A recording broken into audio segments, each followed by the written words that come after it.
बार फिर से दिया जाएगा अपने क्लोजिंग आर्ग्यूमेंट के लिए। और उसके बाद जो इस बहस के लिए सबसे ज़रूरी चीज़ है कि आप और हम और इंटरनेट पर देख रहे लाखों करोड़ों लोग, उनके सवाल जवाब होंगे। तो आप लोग जो यहाँ मौजूद हैं, आपके हम कुछ सवाल लेने की कोशिश करेंगे। 30 मिनट का वक्त हमने उसके लिए तय कर रखा है। इस तरह से ये 2 घंटे की बहस पूरी होगी। 2-3 बुनियादी बातें हैं जिनका हमें ध्यान रखना है। किसी भी किस्म की नारेबाजी में हमें शरीक नहीं होना है।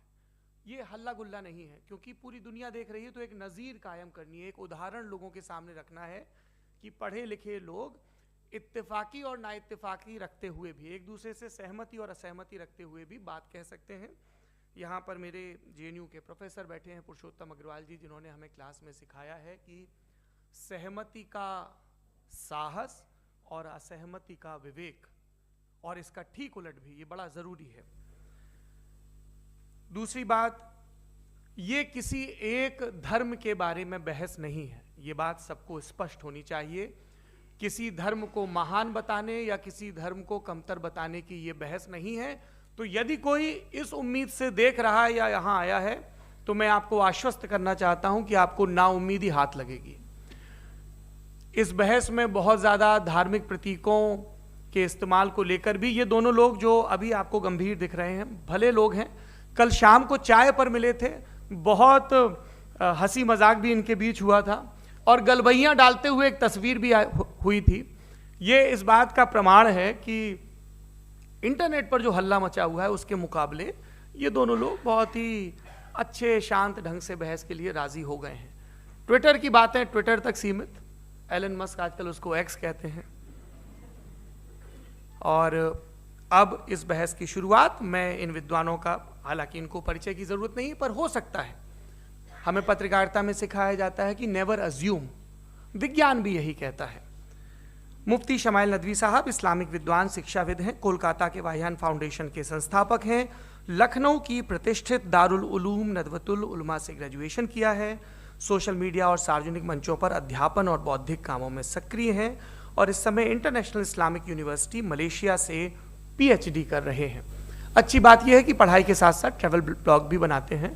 पेट्रोनस टावर के सामने का ब्लॉग हमने देखा। हमारे साथ जावेद अख्तर साहब हैं। जावेद अख्तर साहब कवि हैं, शायर हैं, गद्य भी लिखते हैं, फिल्मों के लिए संवाद लिखे हैं, गीत लिखे हैं। इससे इतर ये वैज्ञानिक सोच को लेकर या अपने डिक्लेयर्ड एथिज्म को लेकर भी मुखर रहते हैं और अपने तहीं रैशनैलिटी की बात करते हैं। देवियों और सज्जनों, डज गॉड एग्जिस्ट? इस सवाल का जवाब सब अपने अपने तहीं खोजने की कोशिश कर रहे हैं। कोई इसको गॉड डैम पार्टिकल की खोज बताता है, कोई गॉड पार्टिकल की खोज बताता है, कोई हिग्स बोसान की खोज बताता है, कोई ये सवाल जवाब तलाशने की कोशिश करता है कि मास एग्जिस्टेंस में आखिर आया कैसे, हुआ क्या था, सृष्टि के पहले, समय के पहले क्या था। और कोई ये कहता है कि ये सारी खोजें जिस मस्तिष्क में हो रही हैं प्रकृति के क्रम में, वो कैसे विकसित हुआ। मैं उम्मीद करता हूँ कि हम आज इन बुनियादी सवालों के कुछ जवाब हासिल करने में कामयाब हों। मैं सबसे पहले मंच पर आमंत्रित कर रहा हूँ मुफ्ती शमाइल नदवी साहब को। आइए सर। जी,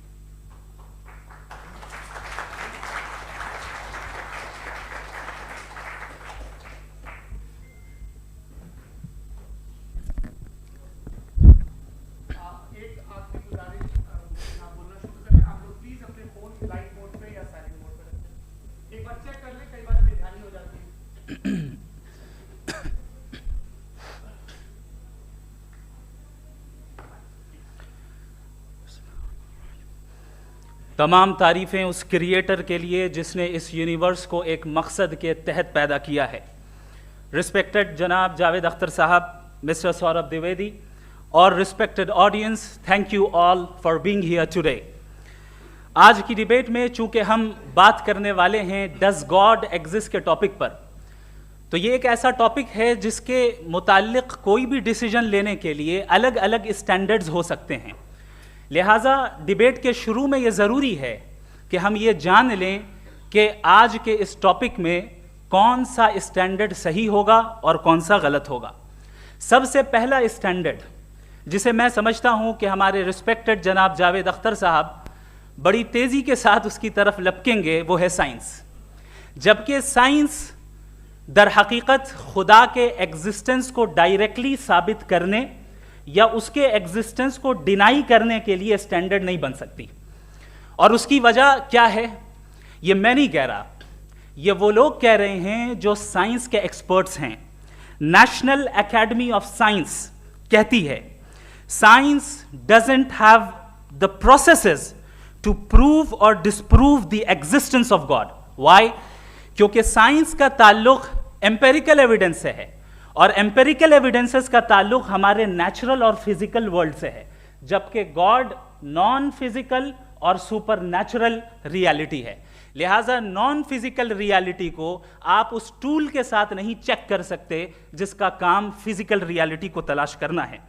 लिहाजा आज इस डिबेट में गॉड की एग्जिस्टेंस को साबित करने या उसे डिनाई करने में साइंटिफिक एविडेंस को एक्सेप्ट नहीं किया जाएगा। दूसरा स्टैंडर्ड हो सकता है रेविलेशन, कि रेविलेशन के जरिए हम यह साबित करें कि गॉड एग्जिस्ट करता है या नहीं। लेकिन यह स्टैंडर्ड भी आज इररेलेवेंट है। क्यों? क्योंकि रेविलेशन मेरे नजदीक सोर्स ऑफ नॉलेज है, वैलिड सोर्स ऑफ नॉलेज है, लेकिन हमारे जावेद अख्तर साहब के नजदीक ये वैलिड सोर्स ऑफ नॉलेज नहीं है। लिहाजा आज की डिबेट में मैं एक भी एविडेंस किसी भी मजहबी स्क्रिप्चर से नहीं दूंगा ताकि जावेद अख्तर साहब के लिए वो अनएक्सेप्टेबल ना हो। तीसरा जो मेयार हो सकता है वो है ऑब्जर्वेशन, कि भाई कोई कहे कि हमें खुदा दिखाओ, अगर है तो दिखाओ, या ये कि खुदा के एग्जिस्टेंस पर एम्पेरिकल एविडेंस दो, तो ये है दर हकीकत गलत टूल का इस्तेमाल करना।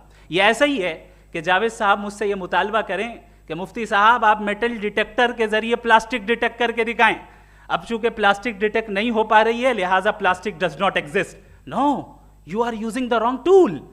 इस टूल से प्लास्टिक को डिटेक्ट नहीं किया जाता। लिहाजा मैं समझता हूं कि गॉड के एग्जिस्टेंस पर एम्पेरिकल एविडेंस का मुतालबा करना एक बचकाना मुतालबा है, और हमारे रिस्पेक्टेड जनाब जावेद अख्तर साहब इस स्टेज से अब बहुत आगे निकल चुके हैं। अब बचता है एक ही स्टैंडर्ड, और वो स्टैंडर्ड है अक्ल, लॉजिक, रीजनिंग।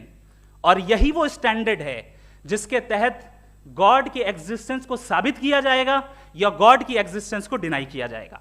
लेकिन चूंकि ये बहुत इंपॉर्टेंट और सेंसिटिव टॉपिक है, इसलिए लॉजिकल आर्ग्यूमेंट भी ऐसा होना चाहिए जो डेफिनेटिव हो, इनडेफिनेटिव ना हो, जो 2 और 2 4 की तरह बिल्कुल वाजे हो, जिसे लॉजिकली रिजेक्ट करना पॉसिबल नहीं हो।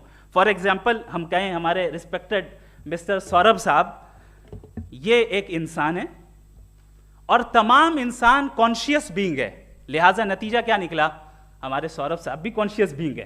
क्या ये इनडेफिनेट आर्ग्यूमेंट है या डेफिनेट आर्ग्यूमेंट है? ये डेफिनेट आर्ग्यूमेंट है।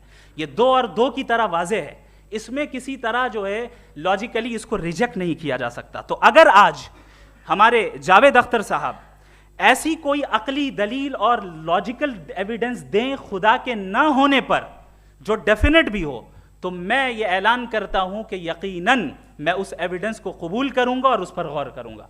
लेकिन साथ में यह भी ऐलान कर देता हूं प्रेडिक्शन के तौर पर कि ऐसा कोई डेफिनेट आर्ग्यूमेंट कोई नहीं पेश कर सकता।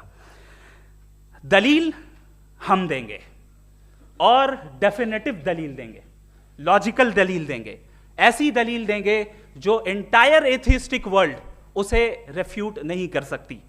चलें अब हम एक एग्जाम्पल सोचते हैं, एक सिनेरियो, सिंपल सिनेरियो, तमाम ऑडियंस से गुजारिश है, हम और आप एक आइसोलेटेड आइलैंड पर हैं, ऐसा आइलैंड जहां पे हमसे पहले कोई कभी नहीं गया। चलते चलते आपके सामने अचानक आपने देखा एक पिंक कलर की बॉल पड़ी हुई है। सबसे पहला सवाल आपके जहन में क्या आएगा कि ये बॉल यहां क्यों आई, कैसे आई, ये पिंक कलर की ही क्यों है, कोई और कलर भी हो सकता था, ये इसी शेप में क्यों है, कोई और शेप भी हो सकता था। नेचुरली आप इस तरफ पहुंचेंगे कि कोई ना कोई है जिसने इन स्पेसिफिक प्रॉपर्टीज के साथ इस बॉल को बनाया है और यहां पे रखा है। चूंकि आप जानते हैं कि ये जो बॉल है इसका एग्जिस्ट करना जरूरी नहीं है, ये एग्जिस्ट कर भी सकती थी, नहीं भी कर सकती थी, और एग्जिस्ट करना ही था तो किसी और फॉर्म में करती, किसी और कलर में करती। अब आप इस बॉल को एक्सपैंड करते चले जाएं, एक्सपैंड करते चले जाएं, एक्सपैंड करते चले जाएं, यहां तक कि ये बॉल यूनिवर्स के साइज की हो जाए। बताइए कि क्या साइज के बढ़ जाने से सवाल बदल जाएगा? हरगिज नहीं बदलेगा। अभी भी सवाल रहेगा, ये यूनिवर्स कहां से आया, इन स्पेसिफिक प्रॉपर्टीज के साथ कहां से आया, क्यों आया, किसने बनाया, ये सवाल उस वक्त भी वैलिड रहेगा।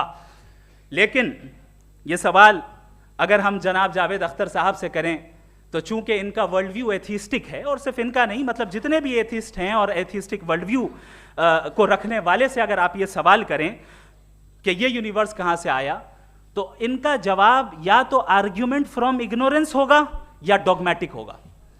या तो ये कहेंगे कि मुझे नहीं पता कि ये कहां से आया, लिहाजा गॉड डज नॉट एग्जिस्ट, ये आर्ग्यूमेंट फ्रॉम इग्नोरेंस है, या ये कहेंगे कि ये यूनिवर्स खुद ब खुद बन गया। इसका मतलब ये है कि उस बॉल को भी खुद ब खुद बन जाना चाहिए, लेकिन बॉल के ताल्लुक से ये एक्सप्लेनेशन एक्सेप्ट नहीं की जाएगी कि ये खुद ब खुद बन गई, लेकिन यूनिवर्स के ताल्लुक से कर दिया जाएगा। इसे हम दूसरे अल्फाज में डॉगमा भी कह सकते हैं। दूसरी चीज, हमारे जावेद अख्तर साहब जरूर गॉड ऑफ गैप्स की मिसाल भी जरूर देंगे, और मिसाल देंगे कि पहले ज़माने में बिजलियां कड़कती थी तो लोगों ने किसी एक खुदा की तरफ, और बारिश होती थी तो दूसरे खुदा की तरफ मंसूब कर दिया, उनके पास दलील नहीं थी। यह हमारा वर्ल्ड व्यू है ही नहीं, यह हमारा वर्ल्ड व्यू है ही नहीं, क्योंकि नेचुरल फिनोमेना के प्रोसेस की इंटरप्रिटेशन को जान लेने से यह कहां से साबित हो गया कि गॉड एग्जिस्ट नहीं करता है। इस पर मैं इंशाअल्लाह अभी आगे बात करूंगा। आप हजरात ये भी देखेंगे, और मैं ये एक्सपेक्ट करता हूं कि हमारे रिस्पेक्टेड जनाब जावेद अख्तर साहब जरूर इमोशनल आर्ग्यूमेंट्स भी देंगे, जो कि एक लॉजिकल फेलेसी है जब बात आती है ट्रुथ को डिसाइड करने में। क्यों?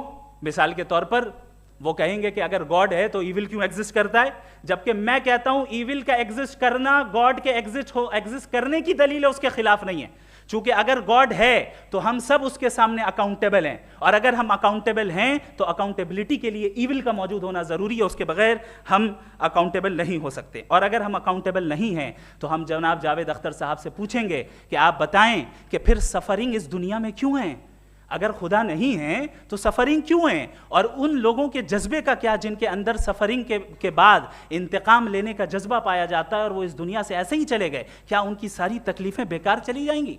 अब आ जाएं उसी एग्जाम्पल की तरफ कि बॉल, मुझसे अगर कोई पूछे इस बॉल को किसने बनाया और या इस एक्सपेंडेड बॉल को किसने बनाया, मैं कहूंगा कि चूंकि ये यूनिवर्स और इस यूनिवर्स की तमाम चीजें कॉन्टिंजेंट हैं। कॉन्टिंजेंट होने का मतलब ये होता है कि जो अपने एग्जिस्टेंस पे किसी के ऊपर डिपेंड करती हो, तो जाहिर है ये यूनिवर्स कॉन्टिंजेंट है। और अगर कोई चीज कॉन्टिंजेंट नहीं है तो मैं रिक्वेस्ट करूंगा कि मुझे दिखा दें कि कौन सी चीज यूनिवर्स में कॉन्टिंजेंट नहीं है, हम भी जरा गौर कर लें और हम भी देख लें।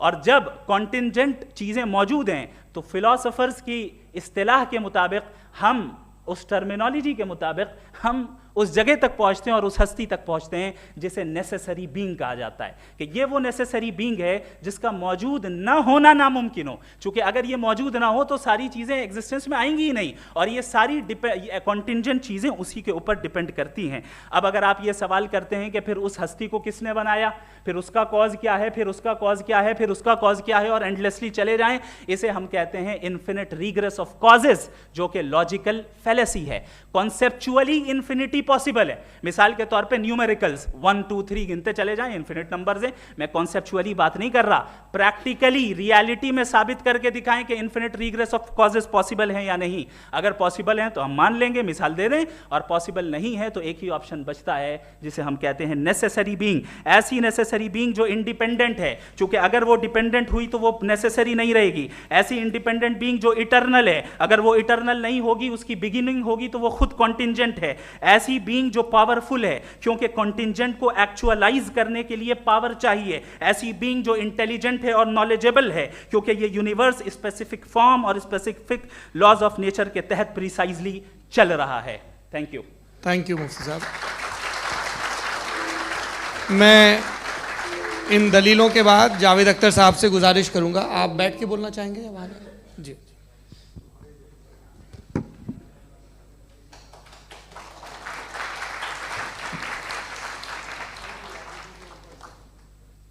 पहले तो मैं मुफ्ती साहब को एक अच्छी खबर देना चाहूँगा कि मेरी नॉलेज साइंस के बारे में बड़ी मामूली है, तो आप फिक्र ना करें उसकी, लेकिन कुछ कॉमन सेंस है मुझ में। देखिए, ये खुदा का तस्वुर कोई नया तस्वुर नहीं है, ये सदियों से रहा है। ये कुछ रिलीजन 3000 साल पुराने होंगे, 4000 साल पुराने होंगे, लेकिन इंसान कोई 10,000 12,000 साल से एग्जिस्ट करता है होमोसेपियन की शक्ल में, और हमेशा कुछ ना कुछ मज़हब रहे। ये मज़हब जाहिलों के नहीं थे, ये मज़हब एक ऐसी ग्रीक सोसाइटी के थे जहाँ बड़े बड़े फिलोसफर्स पैदा हुए। ये मज़हब इजिप्शियंस के थे जिन्होंने पिरामिड्स बनाए थे। ये रोमन्स के थे कि जिनका आर्किटेक्चर और सेनेट यानी पहली बुनियाद डेमोक्रेसी की लिमिटेड थी मगर डेमोक्रेसी थी, ये उन लोगों ने किए थे। तो इनका जो जुपिटर था, रा था, ज़्यूस था, उन्हें उस पर इतना ही एतमाद था जितना आज किसी मजहबी आदमी को अपने खुदा पे होगा। क्रिश्चियनिटी आने से पहले यूरोप में एक मज़हब था जर्मेनिक रिलीजन। उसका एक खुदा था, उसकी एक बीवी थी, उसके 2 बेटे थे, एक बेटी थी। फिर जर्मनी में जब यूरोप में क्रिश्चियनिटी आई तो वो खुदा, उसकी बीवी और पूरे ख़ानदान चला गया। तो हमने अगर हम हिस्ट्री देखें तो खुदा जो हैं वो ज़्यादातर फ़नी हैं, वो हमेशा रहे नहीं। और वो जो लोग इन्हें मानते थे उनको आप कहें वो तो जाहिल थे, उन्हें तो कुछ पता ही नहीं था, ऐसा नहीं है। वो अपने वक्त में बड़े काबिल लोग थे और अपने वक्त में उन्होंने बड़े बड़े काम किए हैं, फिलोसफर्स थे, साइंटिस्ट थे, लेकिन उनका मज़हब कहाँ गया, उनके खुदा कहाँ गए? आज जो खुदा हैं दुनिया में लोग उन्हें मानते हैं। आपको क्या मालूम कि कितने बरसों के बाद क्या होने वाला है? हम यूरोप में देखते हैं तो चर्च खाली हैं। तो वक्त के साथ चीज़ें बदलती हैं। जहाँ तक इसका ताल्लुक़ है मज़हबों का, हर मज़हब आपसे एक चीज़ मांगता है, फेथ। ये फेथ क्या चीज़ होती है? What is the difference between faith and belief? ये तो बहुत ही अहमखाना बात होगी कि कोई आदमी कहे साहब अगर खुदा है तो मुझे दिखाइए। ये तो जाहिलाना बात हुई।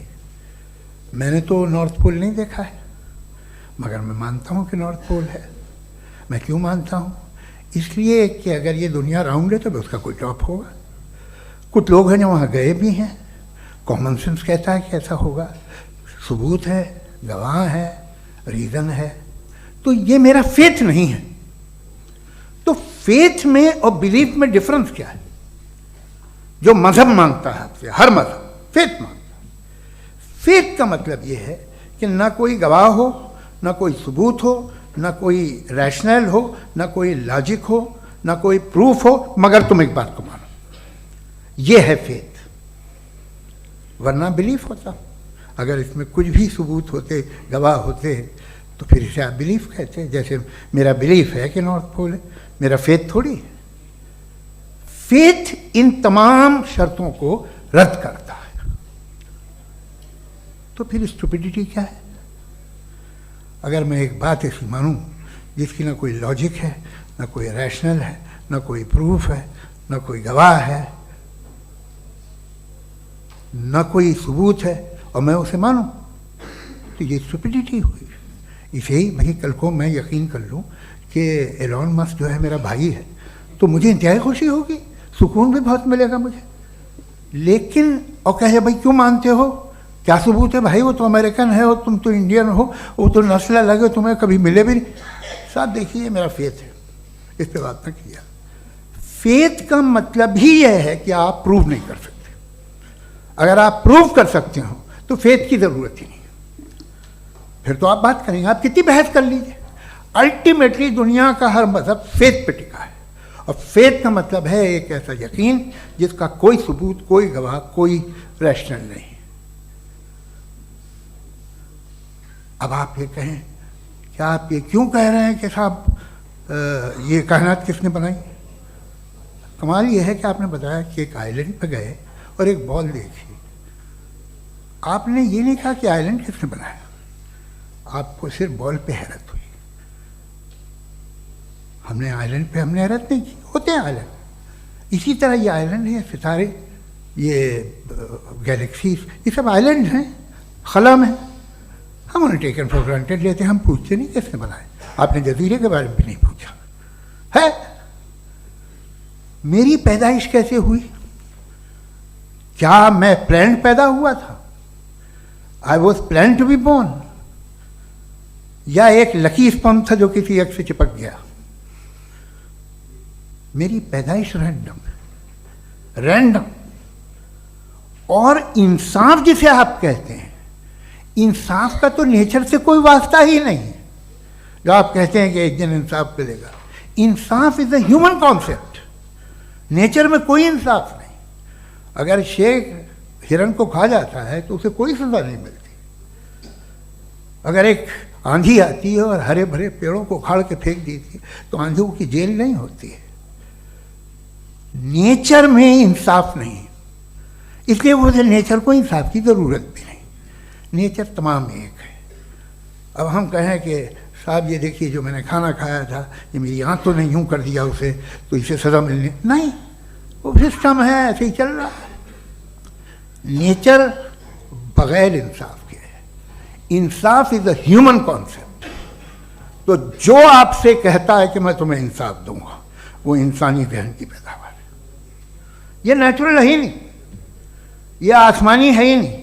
नेचर का तसव्वुर, इंसाफ का तसव्वुर। भाई आप साथ मिलते हैं, अब आप लेफ्ट हैंड ड्राइव कर लें, ये क्या है? तमाम सच, तमाम नेकी, तमाम शराफत लेफ्ट हैंड ड्राइव है। वरना क्या होगा, या तो आप क्रॉस कर देंगे, आपका एक्सीडेंट हो जाएगा, या आप किसी को मार देंगे, या ट्रैफिक जैम हो जाएगा। झूठ, बेईमानी, रिश्वतखोरी, ये तमाम जो है driving on the wrong side है। इसके ऊपर कुछ नहीं। ये तो हमने बनाया, जैसे हमने लेफ्ट हैंड ड्राइव बनाई है। ये कॉन्सेप्ट ऑफ इंसाफ जो है ये हमारा है, इसका नेचर से कोई वास्ता नहीं। शेर खा जाता है हिरन को, उसे जेल होती है क्या? कुछ भी नहीं, है ही नहीं। तो ये जो दुनिया के रिलीजन प्रॉमिस करते हैं आपसे इंसाफ, इसी से मालूम होता है कि ये मैन मेड है। ये तसव्वुर कहीं और का है ही नहीं। जो नेचर है, कुछ लोग कहते हैं नेचर ही खुदा है, तो नेचर में तो इंसाफ नहीं कहीं। और आप वादा कर रहे हैं कि तुम्हें मरने के बाद इंसाफ मिलेगा।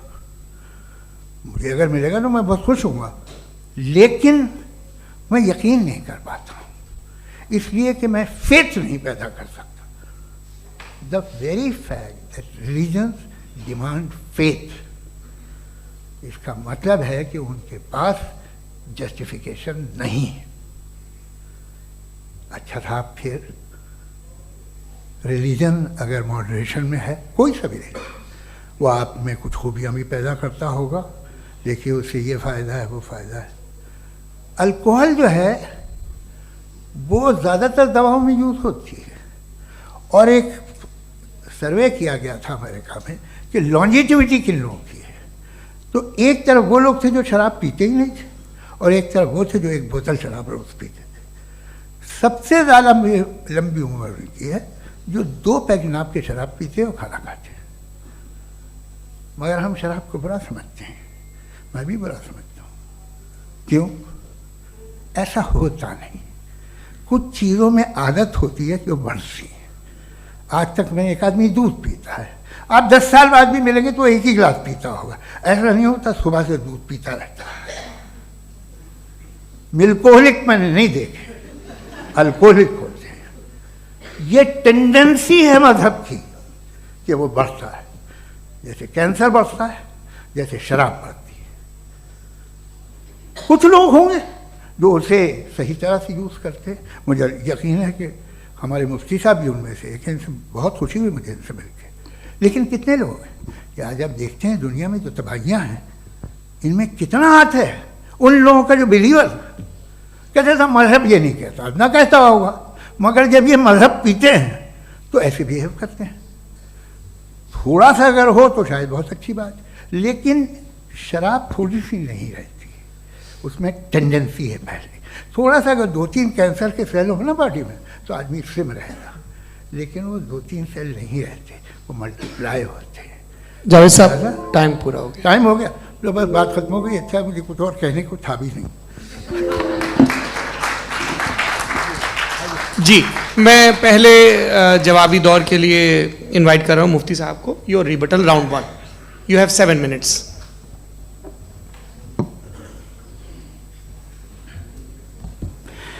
Thank you very much Javed साहब, आपकी बात को सुनकर बड़े महजूज हुए हम लोग। महजूज